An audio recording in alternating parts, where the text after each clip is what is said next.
Dear friends, one thing that I want to tell us today is that fear is one great disease and a very big hindrance to what God would want to do in our lives.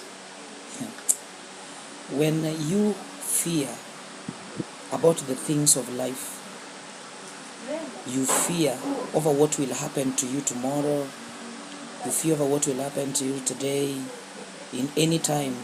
Will I be married? Will I get a better woman? Will I get a better wife? Will I get a better job? Will I pass my exams? Will I go to high school? Will I go to college? Will I fly to countries abroad?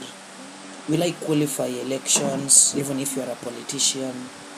These questions of will I, they are triggered by fear. The fear of unknown, the fear of losing, the fear of missing it out, the fear of not getting what you want. It is an inadequacy of understanding what God says. The Bible says in the book of Luke chapter 12, and Jesus himself spoke it and said, verse 32, that fear not, for it is in the good pleasure of God to give you a kingdom. To give you a kingdom. A kingdom is a domain where a king reigns, meaning in the mind of God you are a king. And you need to have a domain where you exercise your authority.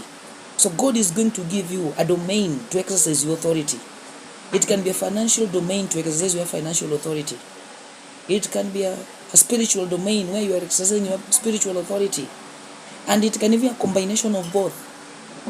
God will always give you a domain to exercise your authority. And it is in its good pleasure. It takes the pleasure of God to do that.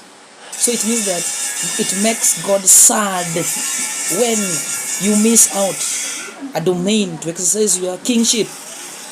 You are a king. In the book of Revelation, the Bible says that we are kings and priests. So you are a king with a domain. May the Lord open your eyes and you stop fear. Be of good courage.